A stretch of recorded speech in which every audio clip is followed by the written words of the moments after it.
గాక. ఆమేన్. దేవుని ప్రియ కుమారులారా, దేవుని ప్రియ కుమార్తెలారా, లోకరక్షకుడైన యేసుక్రీస్తు వారి నామములో మీకు శుభములు మెండుగా కలుగును గాక. ఆమేన్.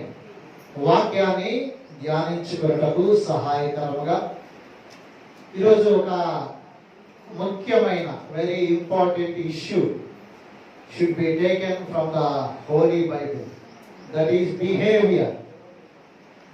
ఈరోజు మనము ప్రవర్తనను గురించి కొద్దిసేపు ధ్యానం చేసుకుందాం. అందరికీ అవసరమైనది, అన్ని చోట్ల మనుషులు కూడా ఆచరించి పాటించవలసినది ప్రవర్తన.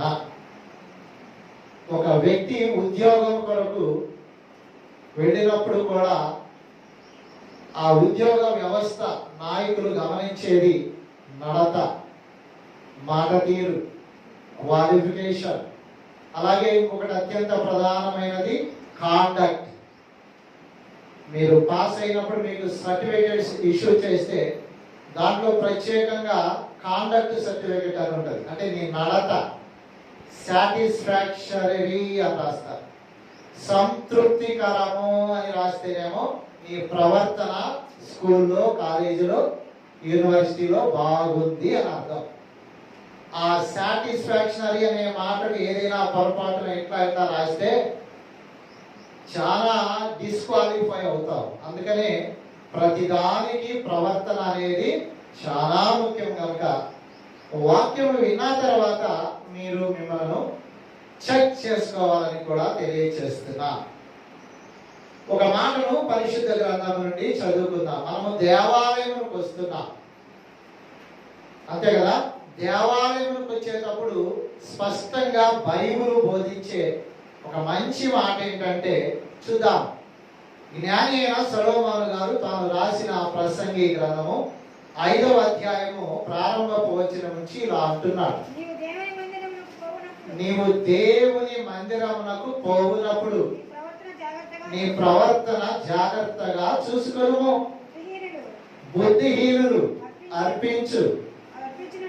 అర్పించినట్లుగా బలి అర్పించుట కంటే సమీపించి ఆలకించుట శ్రేష్టము. చాలండి. అక్కడ బిహేవియర్ గురించి.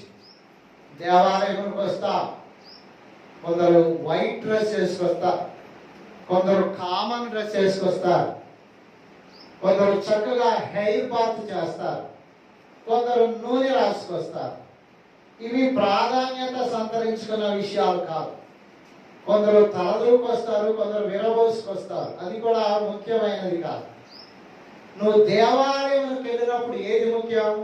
నీ ప్రవర్తన ముఖ్యం. ప్రవర్తన అంటే పైనున్న దేవుడు చూస్తున్నాడు గనక చూసే ఆయనకి ఇష్టకరంగా నువ్వు ఉండాలి. మెల్లిగా వాలిపోతావా, అది చూస్తున్నాడు. పక్కన గిల్లుతావా, అది చూస్తున్నాడు. అక్కడ చెప్పలేని సంగతి మర్చిపోయానని ఇక్కడ ఉన్నావు, ఇక్కడ చెప్తావా, అది చూస్తాడు. సెల్ ఫోన్ తీసి మెసేజ్ చూసావా ఇప్పుడు వచ్చింది అని చూపించడం కానీ, లేకపోతే చాటింగ్ చేయడం కానీ, లేకపోతే తల ఉంచుకొని ఇట్లా అట్లా అని మాట్లాడుతూ ఉంటావే, ఇవి చూస్తారు. అందుకని దేవాలయంకి వచ్చేటప్పుడు submit yourself unto the lord with all your heart, with all your soul, with all your mind. అంతే. ఇక్కడికి వచ్చిన తర్వాత నువ్వెవరవి? ఆయన దానవు. నువ్వెవరవి? ఆయన వాడవు అని గుర్తు పెట్టుకొని ఈ కొద్ది సమయంలో జాగ్రత్తగా ఉంటే బయటికి వెళ్ళిన తర్వాత ఎక్కడైనా బాగుంటావు. ఇక్కడే గుసగుసలాడటం చూస్తే నువ్వు ఎక్కడికి పోయినా గుసగుసలాడే గుణం బాగుంటారు. కొందరికి రాళ్ళు వేసే అలవాటు ఉంటుంది, కొందరిని గీచే అలవాటు ఉంటుంది, కొందరిని జుట్టు లాగి విడి తిరిగితే అలవాటు ఉంటుంది. ఇవన్నీ చేష్టలు దేవాలయంకి వచ్చే మనకు తగదమ్మా, తగదయ్యా. అదొకటి మనస్సులో పెట్టుకోండి. ఈ సందర్భంగా మరి ఒక మాటను పరిశుద్ధైన పౌలు గారు రోమీయులకు రాసిన పత్రికలో నుండి 16వ అధ్యాయము 19వ వచనంలో ఇలా క్యారెక్టర్ గురించి, క్యారెక్టరిస్టిక్ గురించి ఆయన ఇలా రాస్తున్నాడు. The book of Romans chapter 16 verse 19. మీరు మీరు విధేయత అందరికిని ప్రచురమైనది కనుక 19 మీ విధేయత అందరికిని ప్రచురమైనది కనుక మిమ్మల్ని గూర్చి సంతోషించుచున్నాను.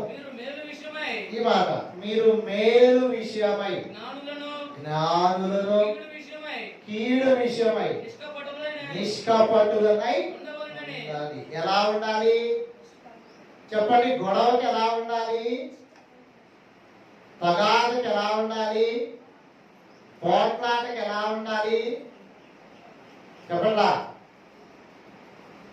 మన కోసమే రాయబడిన మాటలు అవి. అక్కడ చూస్తే ఎవరు ఎలా ఉండాలి.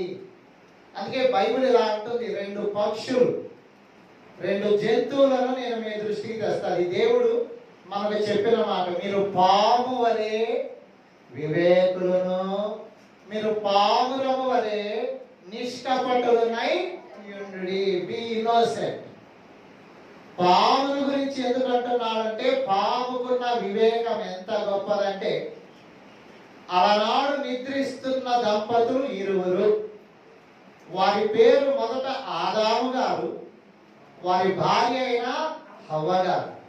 మీరు చూడండి, పాము యొక్క వివేకం ఎంత గొప్పదంటే, ఆ సర్పెంట్ ఎప్పుడైతే వారి ఇరువురిని దర్శించాలని వెళ్ళిందో, ఇరువురిని దర్శించేటప్పుడు టార్గెట్ ఎవరో తెలుసా? హవ్వ. మరి ఇప్పుడు ఇరువురు కలిసి నిద్రిస్తున్నారా, దూరం దూరంగా ఉంటున్నారా? దేవర్ కపుల్, వారు దంపతులు కనుక కలిసే ఉన్నారు. మరి కలిసి ఉన్నప్పుడు మగ మహారాజుకు తెలిస్తే చిత్తం కొడతాడు. ఎవరిని? ఎవరైతే వెళ్ళి డిస్టర్బ్ చేస్తున్నాడో, ఏం చేయాలనుకుంటున్నాడో మీకు తెలుసు. వారి చేత అప్పటి వరకు they did not commit sin at the moment. అప్పటి వరకు పాపము తెలియదు. and they did not know they were naked. వారు దిగంబరులు అనే మాటే తెలియని వారికి ఈ సత్యాన్ని తెలియజేయటం కొరకై ఇరువురి మధ్యకి వెళుతూ ఉన్నాడు ఒక సర్పెంట్.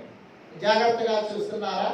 మరి ఇప్పుడు జాగ్రత్తగా వెళితే మోత వస్తే మగాయిని లెగుస్తాడు, అంటే మగాన్ని లెగుస్తాడు. పాపకున్నదే కదా విశేషం. మరి ఇప్పుడు లేపాలనుకుంది ఎవరిని? ఆదామును కాదు, హవ్వను లేపాలి. అయితే ఆదాము గారు ఎక్కడున్నాడు?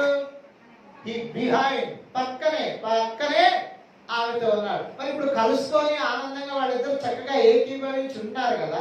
మరి ఇప్పుడు ఆదాముకు తెలియకుండా హవ్వను ఎలా లేపాలా? That is the talent of a serpent. జ్ఞానం చూశారు. అందుకే ఏమన్నాడు? పాము వలె వివేకము. అంటే ఎంత వివేకముగా, ఎంత తెలివిగా ఆదాము దగ్గరికి వెళ్ళింది. కానీ ఆదాముకి తెలియదు.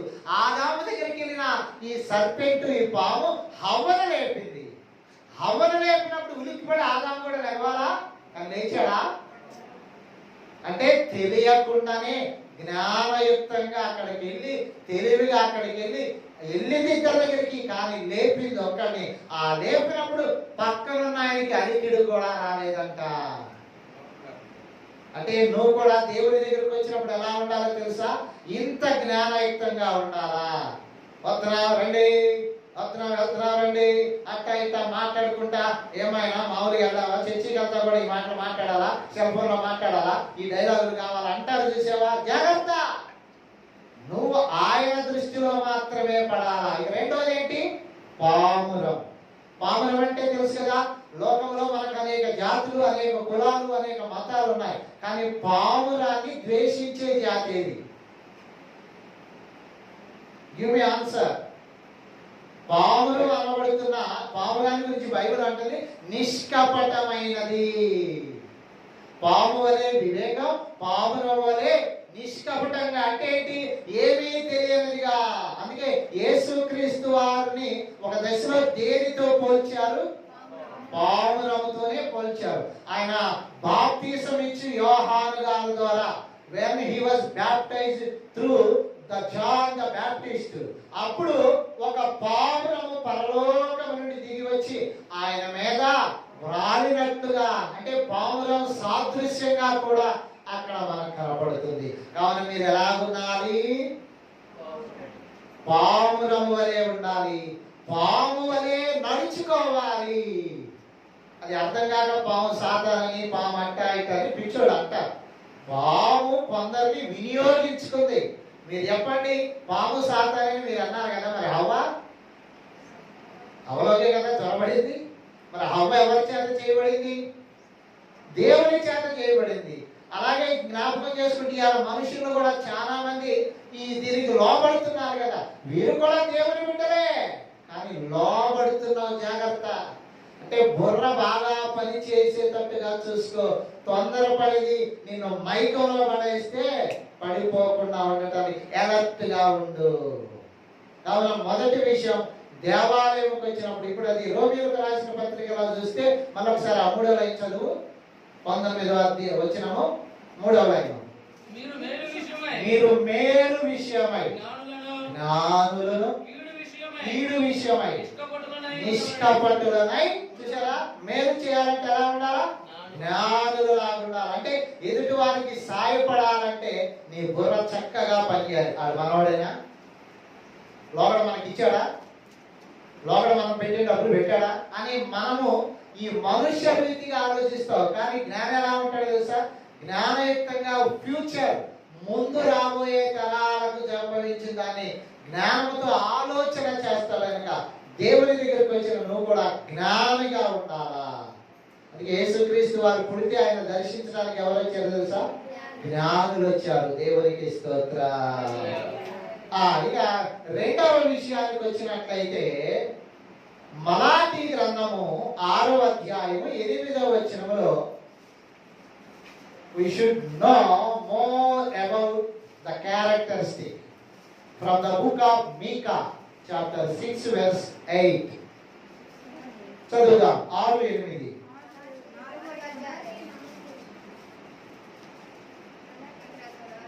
మీకా గ్రంథం, మలాకీ కాదు కదా, మీకా గ్రంథం 6:8. The book of Micah chapter 6 verse 8. మనుష్యుడా, ఏది ఉత్తమమో అది నీకు తెలియజేయబడి ఉన్నది. జాగ్రత్తగా న్యాయముగా నడుచుకొనుటయు, కనికరమును ప్రేమించుటయు, దీన మనస్సు కలిగి నీ దేవుని ఎదుట ప్రవర్తించుటయు ఇంతే కదా నీ దేవుడు నిన్ను అడుగుచున్నాడు. ఓష్, ఇంతేనా? చర్చికి వస్తే ఇంతేనా? అంతే. మరి నువ్వు అనుకుంటున్నావు బొట్టు తీసేయాలి, నువ్వు అనుకుంటున్నావు కాటుక తీసేయాలి, నువ్వు అనుకుంటున్నావు తాలిబొట్టు తీసేయాలి, నువ్వు అనుకుంటున్నావు. నువ్వు జాగ్రత్తగా విను. నువ్వు అనుకోని పక్కన వాళ్ళకి చెప్పగాక, నీకు తెలిసింది ఎంత పక్కన వాళ్ళకి చెప్పి తెలియని దాన్ని ఇంత చేసి చెప్పగాక దలుచుకుంటా. ఏదైనా ఉంటే ఇక్కడ నీకు దైవ సేవకుడు ఉన్నాడు, నడవేలా. మానవులకున్న తెలివి, మేధాశక్తి ఎంతో గొప్ప తెలుసా అండి? పాస్కాన్ని పక్కన పడేస్తాను. నేను చెప్తున్నా, నేను సంఘ పెద్దనే, నేను బైబిల్ చర్చికి అన్నా నుంచి వెళ్తున్నానని చెప్పి నువ్వు చెబుతావు. మరి ఏమేం చేయాలి? అందుకే మెచ్యూర్ ఫంక్షన్ పెడతారు. పెట్టొచ్చా పెట్టకూడదా, వెళ్ళొచ్చా వెళ్ళకూడదా, తినొచ్చా తినకూడదా అడుగు. కానీ మీరే కొందరు ఏం చెప్తారు? వెళ్ళకూడదు అంటారు కొందరు, తినకూడదు అంటారు కొందరు, పెట్టొచ్చు అంటారు కొందరు. ఏంటిది? అందుకని ఈ జ్ఞానయుక్తంగా నువ్వు మసులుకోవడానికి బైబిల్ దగ్గరికి రా. You come to the Bible. జాగ్రత్తగా గమనించినట్లయితే ఇక్కడ అంటాడు ఏది ఉత్తమం, ఏది మంచి. అందుకే ఎవరిని ద్వేషించాలి? క్రీస్తు వారి లోకానికి వచ్చినప్పుడు పాపమును మాత్రమే అసహించుకొని చూశాడే తప్ప పాపిని he loved the sinner so much. మొదట దేవుడు లోకమును ఎంతో ప్రేమించాడు, అలాగే పాపిని కూడా ఎంతో ప్రేమించాడు. మనకి పాపాన్ని ద్వేషించడం కాదు, పాపం చేస్తున్నాడు మాత్రం వీడు సచ్చినోడు, వీడు చండాలుడు, వీడు అట్ట అంటాడు. వాడిని నువ్వు ప్రేమించు, వాడు మంచోడే, కానీ వాడు చేస్తున్నదే. అందుకే పాము మంచిదే. ఎందుకని? It was created by God. అది దేవుని చేత సృష్టించబడిన జంతువు. దానిని నువ్వు ద్వేషించొద్దు, దానిని చూసి నువ్వు అపార్థం చేసుకోవద్దు. అది చేసే చేష్టలు, అది జొరబడి మనుషులను దేవునికి దూరంగా చేస్తున్న దానిని అర్థం చేసుకో. అర్థమైందా? కావున నువ్వు కీడు విషయమై దూరంగా ఉండు, బూతుల విషయమై దూరంగా ఉండు, పోట్లాట విషయమై దూరంగా ఉండని చెప్తా ఉంది బైబిల్. మనమేమో పాటకి దూరంగా ఉంటాం, ప్రార్థనకి దూరంగా ఉంటాం, చర్చికి దూరంగా ఉంటాం, లేనిపోయి నన్ను పిలుస్తాడేమోనని ఒక భయంతో ఉంటాం. అదే మీ వాళ్ళకు పోట్లాట అయితే పిలవరా, మన ఇంటి పేరు మొత్తాన్ని పిలవరా. బైబిల్ అంటుంది స్లోగా ఉండు. నీకు తెలుసా తేడా వస్తే నీ మీద కూడా కేసు పెడతారు. ఏమంతేనా? నీకు తెలుసా దెబ్బేస్తే నీ మీద కూడా వేస్తారు. పేకాట ఆడువారిని చూసినట్లయితే ఆడువారు ఆడుతూ ఉండగా బయట నుంచొని ఇట్లా చూస్తా ఉంటారు కొందరు. పోలీసు వారు వచ్చినప్పుడు ఎవరిని పట్టుకునేదారు? కింద ఉన్న వారిని పట్టుకునేదరా, పైన ఉన్న వారిని కూడా పట్టుకునేదరా. వారికి రెండు చేతులు ఉన్నాయి కనుక పైన వచ్చి చేసి కింద వచ్చి చేస్తారు. తెలుసా మీకు? ఇప్పుడు నేను ఆడట్లేదుగా, నేను ఆడట్లా కానీ ఆడి అంత పని ఒకటి చేస్తున్నావు. అదేంటి? చూస్తున్నావు, బెట్టింగ్ వేస్తున్నావు గనక నువ్వు కూడా తప్పుకోడివే. అఫెండర్. అందుకే దేవాలయంకి వచ్చిన తర్వాత బైబిల్ చేత్తో పట్టుకున్న నువ్వు బూతులు తిట్టడానికి వెనకాడు, పోట్లాడటానికి వెనకాడు, గొడవకి వెనకాడు. ఇంటరారా? బైబిల్ పట్టుకొని కూడా గొడవలో నువ్వు ముందున్నావంటే ఇప్పుడు నీలో అలనాడున్న సర్పెంట్ ఆదామును విడిచి అవ్వలో దూరిందన్నావే. నెక్స్ట్ చెప్పాలి, అందుకోవాలా? నీలో కూడా దూరిందేమో.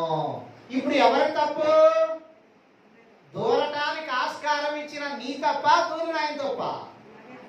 అసలు నువ్వు టైం అయిపోతే నీ దగ్గరికి వస్తాడు.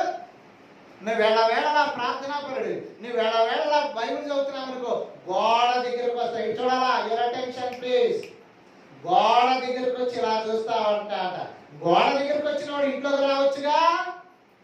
వస్తాడు నువ్వు సీరియల్ చూసినప్పుడు, వస్తాడు నువ్వు సినిమాలు చూసినప్పుడు, వస్తాడు నువ్వు పాపం చేస్తున్నప్పుడు, వస్తాడు నువ్వు ఒక డ్రామా అరడామా తెచ్చుకున్నప్పుడు, వస్తాడు నువ్వు ఇంకా చరిత్రమైనది ఏదైనా చేస్తున్నప్పుడు. నువ్వు నిజంగా దేవుని విషయంలో అమ్మో నిన్న పాస్టర్ గారు ఏం చెప్పాడు, మన వాక్యం ఏం చెప్పిందని నువ్వు జాగ్రత్తగా ఉంటే నీ దగ్గరకు వచ్చాడు.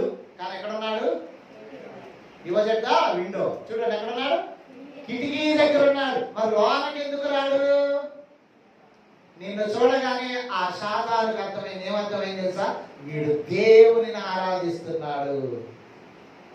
డామునే ఒక ముసలాయి ఎత్తి సింహంలో పడేశాడు. జాగ్రత్తగా ఎవరైనా చెప్పండి. ప్రార్థనాపరుడైన ప్రధానమంత్రి అయిన డానియల్, ద ప్రైమ్ మినిస్టర్, ప్రధానమంత్రి అయిన దానియేలు గారిని సింహపు గుహలో వేస్తే, గుహలో ఇన్ని సింహాలు ఉన్నాయి. Not only one but several lines, చాలా సింహాలు ఉన్నాయి. మరి ఇప్పుడు ఆయన ఏం చేయాలి? కస కొరికి కటకట పిప్పి చేయాలి కదా. సింహాలు ఆ దానియేలు గారిని ఏం చేసినాయి? ఏమీ చేయకపోవడానికి కారణం ఏంటి? రుచిగా లేదనా? the one thing, he was a vegetarian. అతను ఎవరో తెలుసా? మాంసాహారి కాదు, శాహాకారి. అంటే చక్కని నిగనిగలాడే శరీరం గలవాడు, చక్కని రక్తము కూడా చిందే అంత చక్కని శిస్తి కలిగిన వాడు. మరి సింహాలు నోళ్ళు ఎందుకు మూసుకున్నాయి?